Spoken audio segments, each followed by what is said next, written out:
Tapi lo jangan bawa-bawa nama presiden, jangan jual-jual nama presiden. Betul. Lo kalau mau bela dia silahkan aja, Tapi lo harus tahu presiden gak pernah mentoleransi koruptor, even itu orang terdekatnya dia.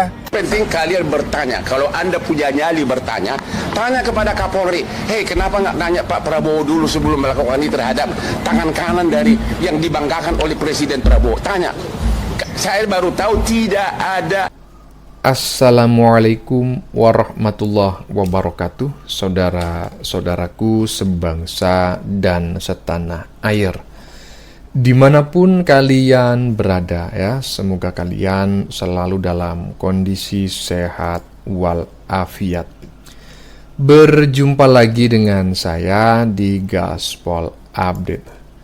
Oke, teman-teman, udah pada tahu nggak nih kabar terbaru ya tentang si Hotman ya yang terus menjadi sorotan. Tadi malam kita sudah meng-up 2 video ya yang berhubungan dengan Hotman, dan pagi ini karena masih banyak netizen yang mengomentarinya, kami up lagi ya. Jadi intinya Hotman ini menjadi sorotan publik setelah resmi menjadi kuasa hukum mantan Jampitsus ya yang diduga itu melakukan tindak pidana korupsi ya dan pencucian uang. Nah, keputusan si Hotman menjadi kuasa hukum yang bersangkutan memicu gelombang perdebatan di media sosial. Banyak netizen mempertanyakan sikap Hotman ya, sementara sebagian lainnya menilai itu murni bentuk profesionalisme ya seorang pengacara. Perkembangan terbaru pun terus bermunculan ya dengan berbagai tanggapan yang semakin kesini itu semakin panas ya. Nah, bagaimanakah videonya dan bagaimanakah respon netizen? Mari kita tonton bersama, kemudian mari kita komentari bersama di bagian akhir video. Ini dia. Izin. Itu bayangkan coba. Seorang kebanggaan dari ini, lihat nggak foto ini, kebanggaan dari presiden. Dan sudah mengembalikan ke negara 430 triliun. Waduh. Ini di sini bukan masalah orang kesayangan Pak Prabowo atau orang kebencian Pak Prabowo. Di sini masalahnya penegakan hukum, Bang. Penegakan hukum secara normatif harus dilaksanakan, Bang. Pak Prabowo itu banyak banget orang yang disayang sama dia, ya termasuk Pak Edi Prabowo dulu, kasus Benur, itu juga dipenjara. Jangan sampai Pak Prabowo ini terkesan, terimage di tengah masyarakat, ya, seakan-akan mau membela koruptor. Jangan, Bang, bahasa Abang tuh kayaknya terlalu tendensius. Padahal Pak Prabowo saya yakin nggak mau tuh hal seperti itu, walaupun itu orang kesayangannya. Yang paling penting kalian bertanya, kalau Anda punya nyali bertanya, tanya kepada Kapolri, hei kenapa nggak nanya Pak Prabowo dulu sebelum melakukan ini terhadap tangan kanan dari yang dibanggakan oleh Presiden Prabowo. Tanya, saya baru tahu tidak ada izin. Ngapain harus izin? Seorang kebanggaan dari ini, dia nggak foto ini, kebanggaan dari presiden. Betul. Dan sudah mengembalikan ke negara 430 triliun. Belum lagi transfer yang begitu besar yang tidak pernah disentuh sebelumnya. Begitu saja dipermalukan. Ada apa? Astagfirullah, saya nggak nyangka Bang Hotman Paris mau menjadi pengacara seorang koruptor. Ini betul-betul membuat kita semua kaget guys ya. Bang Hotman, kenapa harus Anda sih Bang Hotman? Ini ada surat cinta dari netizen untuk Anda yang akan saya bacakan untuk Anda. Tolong Bang Hotman, please, kalau Bang Hotman punya waktu, luangkan sebentar dengarkan ini. Kita semua tahu hukum positif mengatur bahwa setiap tersangka berhak mendapatkan pembelaan. Kita paham betul ada gium hukum itu. Namun mari kita bicara jujur dari hati ke hati. Bung Hotman, kenapa harus Anda? Sungguh sebuah ironi yang menyakitkan. Di satu hari kita melihat Hotman Paris duduk di Kopi Joni dengan sukarela mendengarkan tangisan rakyat kecil yang terzalimi, mengetuk pintu keadilan untuk mereka yang tak punya daya. Namun di lain hari, jemari yang sama yang dipenuhi cincin berlian itu justru memegang berkas untuk membela seorang jaksa yang diduga menimbun kekayaan haram di saat rakyat berdarah-darah bertahan hidup. Bagaimana mungkin seorang yang begitu dicintai karena dianggap sebagai pengacara rakyat kini justru berdiri menjadi perisai bagi oknum yang merampok hak-hak rakyat tersebut? Apakah ruang sidang kini hanya menjadi panggung transaksi logika di mana moralitas bisa ditukar dengan nama besar dan angka-angka? Bagi para penggemar dan masyarakat yang mengeluh-elukan Anda Bang Hotman, Langkah ini bukan sekedar profesionalisme kerja. Ini adalah patah hati nasional. Masyarakat kecewa karena kami melihat figur yang kami percaya sebagai simbol perlawanan terhadap kesewenang-wenangan kini justru menggunakan kecerdasan hukumnya untuk meringankan atau menyelamatkan seorang terduga koruptor kelas kakap. Ketika seorang penegak hukum menjadi penimbun harta, dia adalah musuh negara. Dan ketika Anda, Bung Hotman, Anda membelanya, Anda sedang berhadapan dengan rasa keadilan seluruh rakyat Indonesia. Bang Hotman Paris, uang bisa dicari, reputasi sebagai pemenang di pengadilan bisa dipertahankan. Namun, rekam jejak moral dan sejarah tidak bisa dibeli. Bang Hotman, Anda tidak kekurangan panggung, Anda tidak kekurangan uang, Anda sama sekali tidak kekurangan nama besar. Menjadi pembela dalam kasus ini seperti hanya akan mengikis habis legitimasi moral yang telah Anda bangun bertahun-tahun di mata publik. Jangan biarkan akhir dari perjalanan karir mentereng Anda diingat bukan sebagai pembela rakyat kecil, melainkan sebagai pelindung brankas emas para koruptor.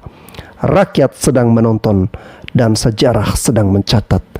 Camkan itu, Hotman Paris, dan Anda dengarkan kata-kata dari netizen berikut ini. Buat Bang Hotman Paris, gua respect sama lu bang. Terserah kalau lu mau jadi pengacaranya Febri, itu hak lu dan itu ya profesional, gak apa-apa. Tapi lo jangan bawa-bawa nama presiden, jangan jual-jual nama presiden. Betul. Lo kalau mau bela dia silahkan aja, Tapi lo harus tahu presiden gak pernah mentoleransi koruptor, even itu orang terdekatnya dia. Lo kalau mau bilang itu rumah mertuanya Febri, silahkan. Padahal Febri sendiri yang ngaku kemarin itu rumah dia. Lo kalau mau bilang di kasus Febri gua nggak butuh duit, gua udah kaya, silahkan. Padahal pas di kasus Nadiem lo bilang jangan pelit-pelit sama pengacara. Intinya gini, lo kalau mau berak, tainya lo makan sendiri, jangan ngajak-ngajak orang. Paham lo? Ya sekarang kenapa sih orang Hotman Paris yang sudah sukses mau? Ingat, saya 25 tahun sebagai pengacaranya Prabowo. Semua perkara besar dia termasuk adiknya Hasim saya yang pegang. Presiden. Waktu dia Menhan pun saya sering diminta tanpa dibayar. Waktu saya di Singapura, saya kan operasi saraf kejepit. Jadi saya benar-benar nggak bisa bergerak karena 2 hari harus itu. Saya melihat benar-benar saya merasa miris. Karena apa? Jampitsus itu adalah yang dibanggakan oleh Presiden Prabowo karena dengan dia negara mendapatkan sebagai Satgas PKH 300 triliun. Kemudian dalam 1 tahun. Dalam 1 tahun. Kemudian pengembalian kerugian negara dapat 130 triliun. Sudah 430 triliun kembali dibanggakan oleh presiden. Bayangin orang yang kebanggaannya presiden tiba-tiba dikriminalisasi. Bahkan tanpa pamit sama presiden. Karena waktu saya di Singapura saya bikin akun bahwa nggak mungkin presiden nggak tahu. Ternyata nggak. Itu 430 triliun. Lu bayangin coba. Disitulah saya merasa marwah dari klien saya yang sampai sekarang hubungan baik. Saya merasa tertantang. Walaupun saya namanya jadi sedikit karena 90%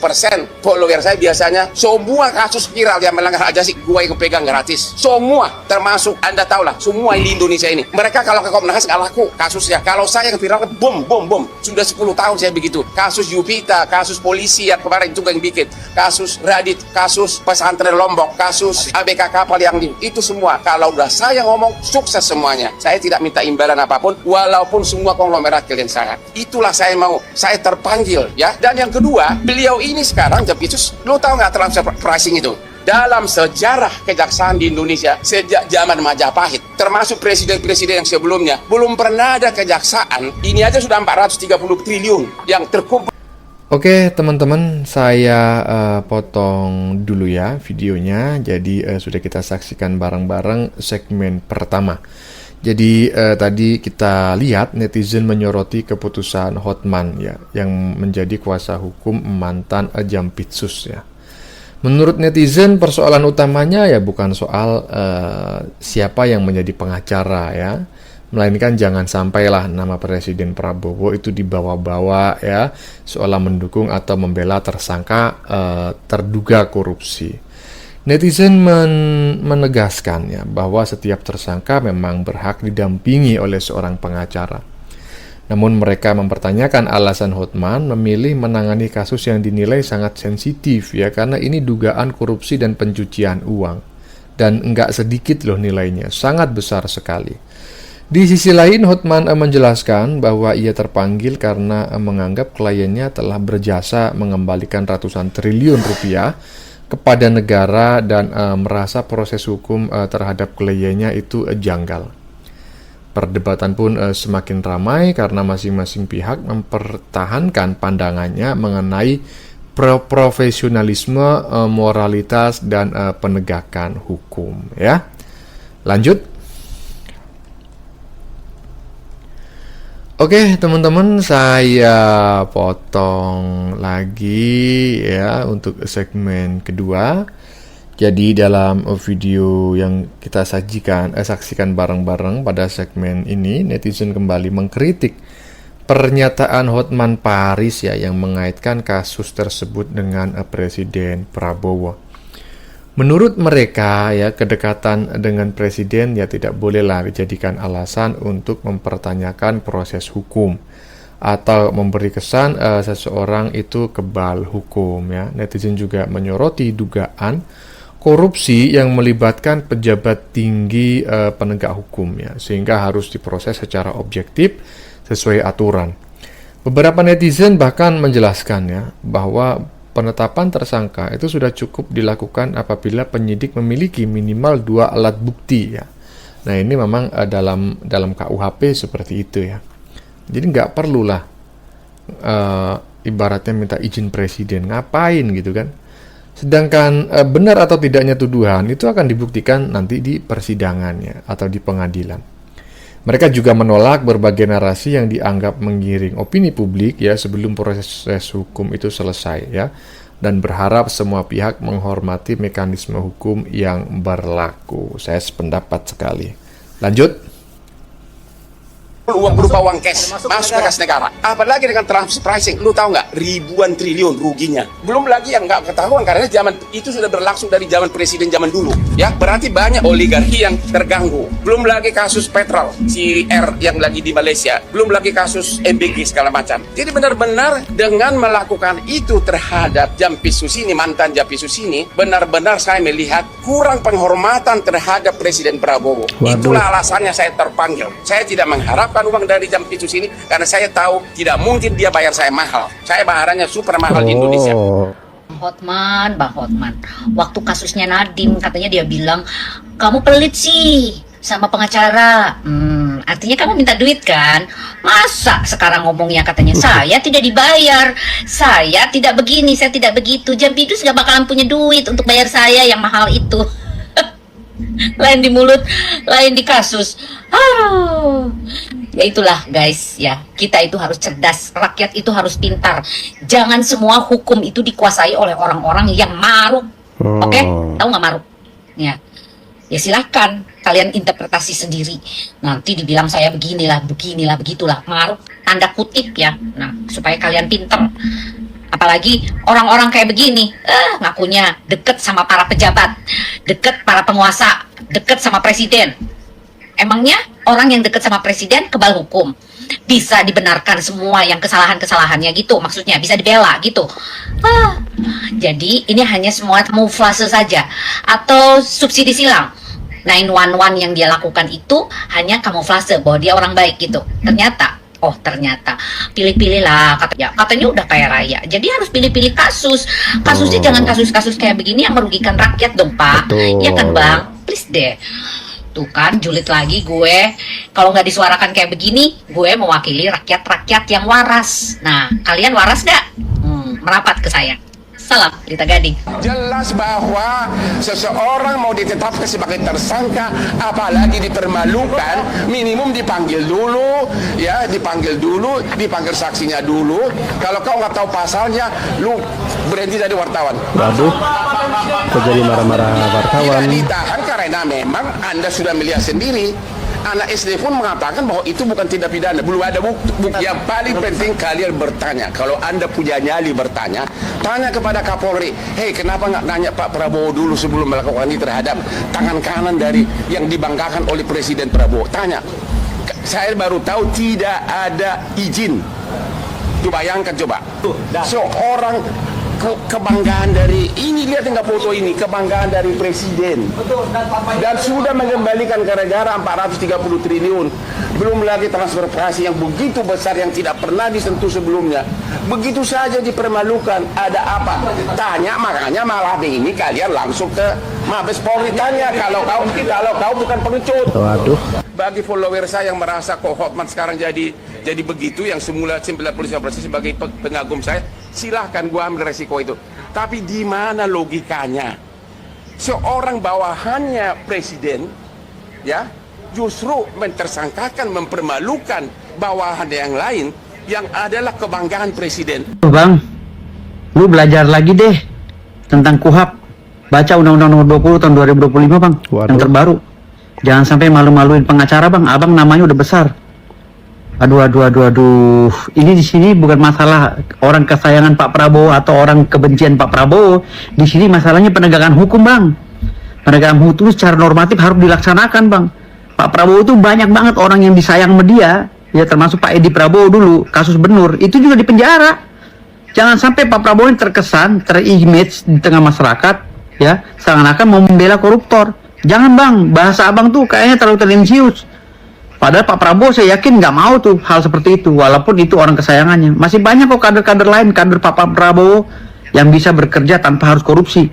Percuma dong, Bang, sama aja dengan mencuci muka pakai air kotoran, Bang, pakai air comberan. Kalau seandainya kita nih nangkep-nangkepin koruptor, tapi kita sendiri juga koruptor, pejabatnya Jampisus, si Febri ini. Betul. Jadi, Bang, kalau berbicara, Bang, jangan asal-asalan, Bang. Coba tolong, abang jangan banyak liburan deh.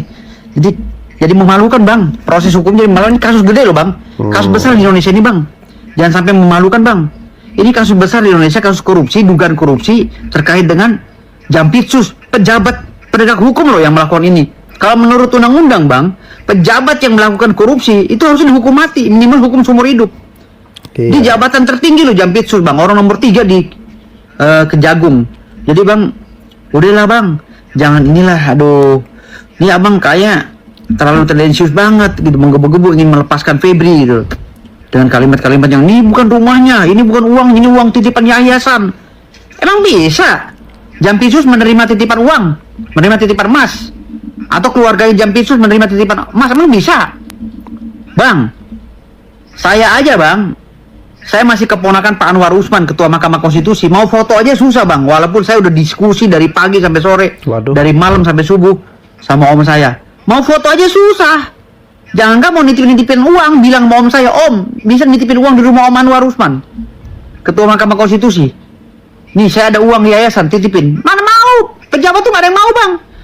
Jadi kalau seandainya pejabat itu mau dan ada saudaranya yang mau juga menitipkan uang di situ, membuat brankas sebesar itu dengan cara pembuatannya nggak tahu dah berapa lama, itu ada apa, Bang? Betul. Abang juga harus paham analisis yuridis, Bang. Dan kalau masalah terkait dengan polisi, abang jangan mojokin polisi, Bang. Polisi, masalah beliau itu ingin menetapkan itu sebagai tersangka Febri Ardianto, itu sudah tepat, Bang. Abang berkata harus diperiksa dulu si terlapornya, harus diperiksa dulu si pelakunya. Nggak perlu, Bang. Di pasal 90 ayat 2, Bang. Ayat 2, ayat 3, abang baca. Baca baik-baik sambil abang ngopi di Bali. Ya, sambil abang healing. Sambil abang di pesawat baca baik-baik. KUHP yang terbaru, Bang. Undang-Undang Nomor 20 tahun 2025. Setiap pemeriksaan pada pidana khusus, ya, yang berkait dengan tangkap tangan, ya, tangkap tangan tentang barang buktinya dan lain-lainnya, itu dia perlu pemeriksaan terlebih dahulu si pelakunya, Bang. Polisi juga berhak untuk menetapkan tersangka asal ada 2 alat bukti. Nanti masalah benar atau salahnya di persidangan. Setelah P21 lalu tahap. Oke, saya potong lagi untuk yang kesekian kalinya ya. Jadi dalam video yang barusan kita saksikan, netizen membahas semakin panasnya polemik yang terjadi setelah Hotman resmi menjadi kuasa hukum Febri ya. Sebagian netizen menganggap langkah tersebut merupakan bagian dari profesionalisme seorang advokat yang memang wajib membela kliennya, namun ya banyak pula yang merasa kecewa ya, termasuk diri saya. Ya karena sebelumnya Hotman ini dikenal vokal ya, mendukung pemberantasan korupsi dan sering membela masyarakat kecil. Netizen akhirnya juga menyoroti berbagai kejanggalan yang ramai diperbincangkan di media sosial, mulai dari perubahan status hukum, proses penyidikan hingga dugaan adanya tarik-menarik kepentingan antar lembaga. Mereka berharap aparat penegak hukum tetap independen, ya, objektif dan transparan, sehingga kepercayaan masyarakat terhadap proses hukum di negeri ini, ya, penegakan hukum tetap terjaga. Lanjut. Duanya ditahan lalu disidangkan di pengadilan. Gitu loh, Bang. Jadi abang jangan sampai berstatement bahwa ini belum diperiksa. Kalau kasus nyolong ayam nggak ada masalah, Bang, diperiksa dulu si pelapor terlapornya. Tapi ini kasus-kasus khusus, Bang, pidana khusus, lex spesialis. Abang harus belajar lagi, aduh, jangan banyakkan liburan, Bang. Apakah si Febri ini bakal lepas di tangan Hotman Paris? Kita semua tahu bahwa Hotman Paris ini bukan pengacara kaleng-kaleng. Padahal beberapa hari sebelumnya Hotman itu pernah berstatement memuji keberanian Prabowo dalam mengusut kasus Jampitsus. Sekarang malah jadi pengacaranya. Ya seperti itulah pengacara harus profesional. Sejauh ini belum ada pengacara yang mampu menandingi kehebatan Hotman Paris dalam beracara. Hanya ada satu orang yang bisa mengimbangi. Dia adalah Dr. Firdaus Oiwobo, SHMK, MKN, HGU, JPG, MCK. Hotman Paris resmi menjadi kuasa hukum ex Jampitsus Febri Adriansyah. Jadi ini sudah resmi dikonfirmasi langsung oleh Hotman Paris, ya guys. Dan lucunya ini kemarin sehari sebelumnya Hotman Paris itu ada menyinggung soal Febri Adriansyah. Jadi Hotman Paris itu ada menyinggung soal status Febri yang berubah-ubah dari tersangka menjadi saksi. Dan ya beliau bilang bahwa buat apa sih belajar KUHP kalau hukum itu dirubah-rubah seperti ini. Tapi sehari setelahnya, ya hari ini tanggal 17 Juli 2026 hari Jumat, tiba-tiba saja Hotman Paris diumumkan menjadi pengacara ex Jampitsus Febri Adriansyah. Ya gitulah guys. Jadi inilah realita ya. Di sini tidak ada yang salah atau benar ya. Itu hak Hotman Paris sebagai pengacara ya, karena kan itu profesinya. Ya kalau kita lihat di sini ya Febri Adriansyah itu kan adalah klien ya. Jadi Hotman Paris ini kan selaku pengacaranya. Tentu saja dia dibayar untuk menjadi pengacaranya dan ini kan profesionalisme ya. Jadi kalau gue lihat sih ini hal yang biasa ya. Namanya pengacara ya, siapa kliennya ya itu yang dibela gitu ya. Masalah moral ya kita tidak bisa bicara ya di sini karena kan ini kan profesionalisme ya. Tapi ini jadi seru banget ya guys. Jadi drama perkorupsian ini akan menjadi semakin panas ya. Tapi tetap kita harus menghormati proses hukum yang berjalan ya. Jujur gue kecewa banget sama drakor alias drama koruptor Febri Adriansyah. Kita kira ini bakal jadi ajang buat buka-bukaan kasus dugaan korupsi. Tapi ternyata ujung-ujungnya malah terlihat bersinergi. Pakai tos-tosan di acara konferensi pers, itu maksudnya apa ya? Izin. Kalau kemarin kata Pak Mahfud setan ketemu setan, ya masalahnya setan ketemu setan. Mereka berteman saling nutupin kebangsaan masing-masing. Kasusnya juga dilimpahin dari Polri ke Kejagung. Padahal jelas-jelas yang bermasalah itu adalah petinggi Kejagung, diperiksa sama Kejagung. Padahal nggak ultimate necessary pelimpahan ini. Bisa loh tidak dilimpahkan ke Kejagung. Jadinya sekarang jeruk periksa kepala jeruk dong. Masih berharap bisa objektif dan adil in this country. Serius. Kemarin baru aja kesebar sprindik atau surat perintah penyidik yang dituliskan sama kejaksaan masih menulis Febri ini statusnya sebagai saksi bukan tersangka. Walaupun habis itu langsung diralat. Udah gitu setelah drama baik-baikan ini, Kejagung memerintahkan Kejati di seluruh Indonesia untuk stop memeriksa SPPG bermasalah. Lo tahu berapa banyak SPPG yang dimiliki sama Polri? Hampir 1.500. Tapi ini nggak ada hubungannya, itu fun fact doang gitu. Terus kemarin ada berita juga katanya Polri masih mengecek keaslian emas yang ada di rumah Febri. Lucu sih ini. Apa saja habis ini ada berita itu emas-emas palsu dan uang-uang monopoli. Aduh bisa gila gue lama-lama kalau ngomongin kasus di Indonesia ini. Sama lo semua. tergila kita. Punya lo pada. Breaking news guys, Bang Hotman jadi kuasa hukumnya Jampitsus yang kemarin itu ditangkap dan dijadikan tersangka guys, gara-gara numpukin tuh yang namanya dolar-dolar dan emas berkilo-kilo guys. Aduh, gimana menurut kalian guys? Nah, ini semua netizen bergerak nih.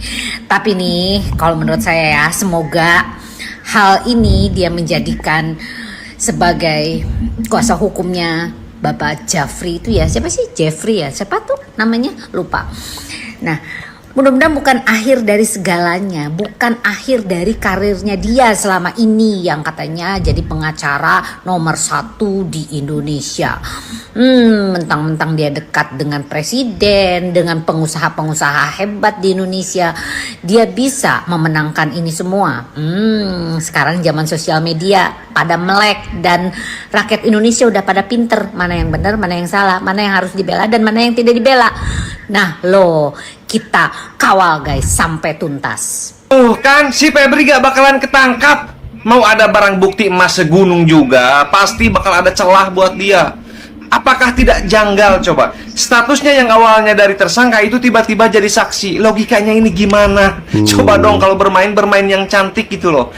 Seolah-olah para penegak hukum ini takut sama si Febri. Takut kayaknya rahasia orang-orang besar di negeri ini dibongkar sama si Febri. Makanya aku mengajak seluruh masyarakat Indonesia untuk terus menyuarakan ini. Kalau tidak bisa lepas dia itu guys. Pak Prabowo, tolonglah, ayolah jangan diam terus. Instruksikan agar para penegak hukum ini bersifat objektif dan adil. Ya, kalau nggak dikawal bisa lepas ini, bisa bebas guys ya. Makanya netizen harus tetap atau terus berisik. Yang bikin banyak orang kaget bukan cuma karena Hotman Paris jadi pengacara Febri, tapi karena tarifnya disebut bisa sampai puluhan miliar rupiah. Gila banget. Tapi sebelum ngomongin soal tarifnya guys, gua kasih tahu dulu kenapa banyak orang sampai kaget. Selama ini Hotman Paris dikenal sering membela masyarakat kecil loh. Bahkan beberapa kali dia juga memberikan bantuan hukum secara cuma-cuma buat orang yang lagi cari keadilan. Makanya waktu sekarang dia resmi jadi kuasa hukum Febri Ardiansyah yang lagi jadi sorotan publik, gak sedikit netizen yang langsung mempertanyakan keputusan itu. Nah ternyata bukan cuma itu yang bikin rame guys. Dalam berbagai pemberitaan, tarif jasa Hotman buat menangani perkara besar juga disebut bisa mencapai puluhan miliar rupiah. Sementara itu, harta kekayaan Febri yang dilaporkan di LHKPN nilainya jauh di bawah angka tersebut. Perbandingan inilah yang kemudian ikut ramai dibahas di media sosial dan memunculkan banyak spekulasi dari masyarakat. Di sisi lain, ada juga yang mengingatkan kalau profesi pengacara memang bertugas mendampingi siapa. Oke, teman-teman. Videonya udah selesai dan giliran saya untuk memberikan tanggapan sebagai penutup ya. Jadi di segmen terakhir barusan netizen kembali memperdebatkan ya, apakah keputusan Hotman Paris itu semata-mata karena profesionalisme atau apakah ada faktor lain. Sebagian netizen beranggapan bahwa kemampuan Hotman sebagai pengacara membuat peluang kliennya lolos dari jerat hukum itu memang menjadi lebih besar ya, tetapi ya kita jangan putus asa karena kalau ngomongin orang pinter di Indonesia, orang pinter itu nggak cuma satu, pengacara hebat juga nggak satu. Jadi ya kita lihat aja nanti perkembangannya bagaimana ya. Tetapi ada pula yang mempertanyakan perubahan status hukum Febri yang sempat ramai dibahas ya, sehingga memunculkan berbagai spekulasi di masyarakat. Saya juga mempertanyakan ya, kok bisa sih status hukumnya berubah? Meski demikian teman-teman, sebagian netizen mengingatkan bahwa setiap orang ya tetap memiliki hak ya untuk memperoleh pendampingan secara hukum tanpa memandang kasus yang sedang dia hadapi. Dan pada akhirnya mereka berharap seluruh proses hukum nantinya berjalan lancar, secara adil, transparan, dan berdasarkan alat bukti di persidangan ya, bukan karena pengaruh jabatan, kedekatan maupun penggiringan opini publik. Demikian dulu komentar dari saya ya. Sebelumnya saya memohon maaf yang sebesar-besarnya jika dalam penyajian konten ini ada kata-kata yang menyinggung, kurang tepat penggunaannya, atau ada data yang dianggap keliru atau salah. Saya memohon maaf yang sebesar-besarnya ya. Kita jumpa lagi di lain video. Salam NKRI.